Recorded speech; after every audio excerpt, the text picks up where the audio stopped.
Well, we best get into it straight away. And to be honest, we best start with a player that doesn't cover any of that description that Bart's has just got, but a player we know that Liverpool are liking, Liam Delap. So it's an interesting one with Liam Delap, Barts. There's a lot of interest from a lot of Premier League clubs, and our info at Anfield Index from digging around is Chelsea especially like the player, but Liverpool have asked to be kept informed of developments. And from the info we've got, it doesn't feel by any means that he's going to be a top target, shall we say, but a physical forward, 10 goals in, let's be honest, a horrendous Ipswich team. I'm intrigued to see what you reckon for this one, if there is anything there, or if you can make the case at all. So if we go for playing time, we will start there to look at, what's he done in terms of his physical capacity. He's obviously spent a lot of time with Ipswich in the Championship, and that's not a problem. I'm just saying the Championship is a good league for testing out whether you can do 2 games a week. It's quite a physical league, as you said, it's a little bit different. So these are where he's at. He was at Stoke and Preston in the Championship in the same season, so that's coming in just under 2,000 minutes. Yeah. Then he went to Hull and did 23-24 season and did over 2,000 minutes. And now he's in with Ipswich for this season. Okay, so he's clocking in 2,100 minutes. Not bad, he's made 18, 21, 28 starts, which is basically every game. I think bar maybe one. So that's not a bad point to be. If we start looking at some of his other bits and bobs, his goals. So his goals and assists. So we've got his expected assists. We top of that per 90.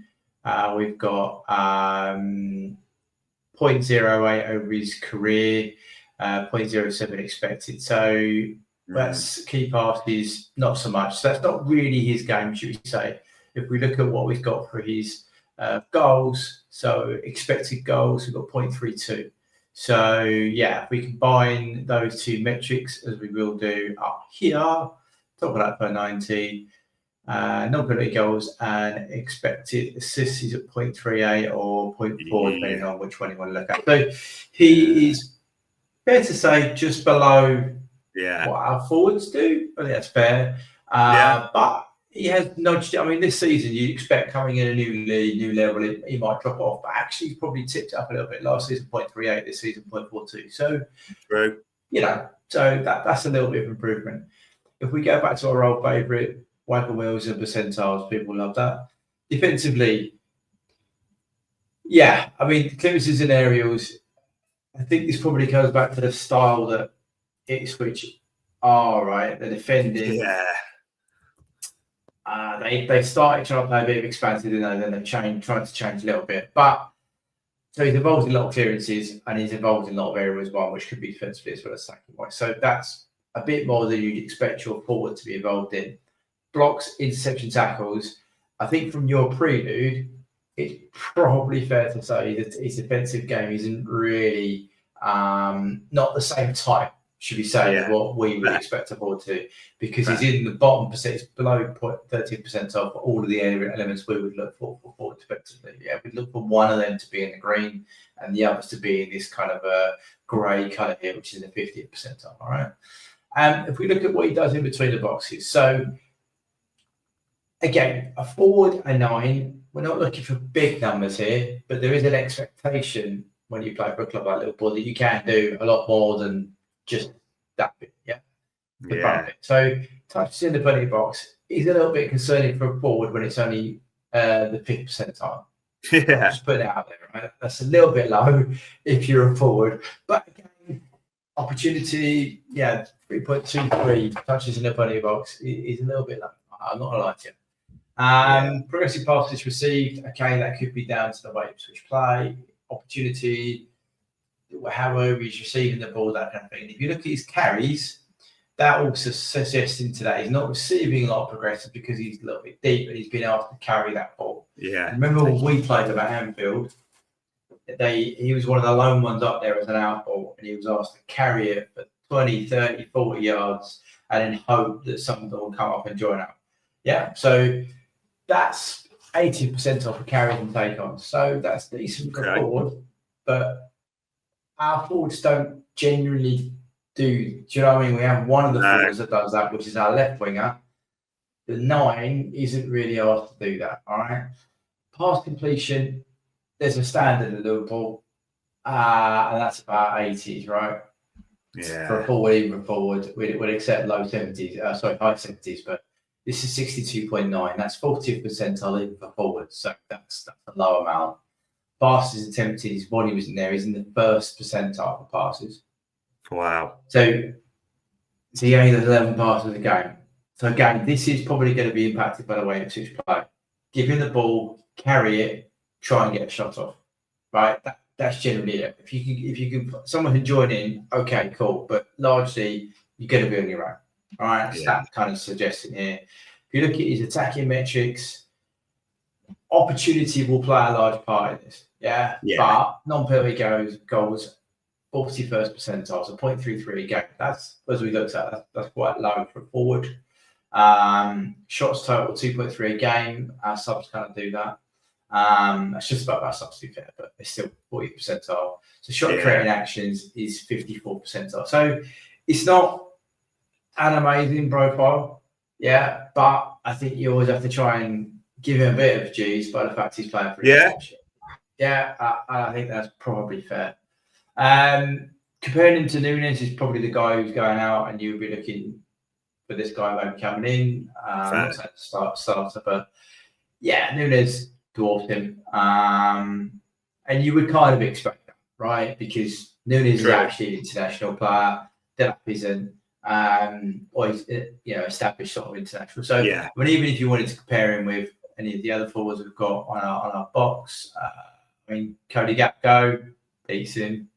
I haven't got to Jota lined up, but just saying. So he's going to come in and some of that is that he spent a year nearly now with a team struggling, lot of ball opportunities to say. So not a lot to like, but I'm trying to give him a bit of an out by saying it could be because of X, right? This is a typical Ipswich game. This is kind of what I was talking about. Jeez. He's not really well connected. It's just, this was against United, so they actually had a lot of ball. But he's not that well connected. Do you know what I mean? No. He's not involved in play that much. No. If you look at his pass, he's received the pass every so often in the first half, less so in the second. It's in patches. This is involved in very low pass change. Again, goes with that. Give the ball, carry it, try and do something. All right, not keep it and let's get up with you and get around and play. It's a little bit different. He was involved in one progressive pass in the left half space, but he's not involved in any other place. So and to be fair to context, Ipswich did have a lot of ball in those areas. So that's not an opportunity thing. He just wasn't involved.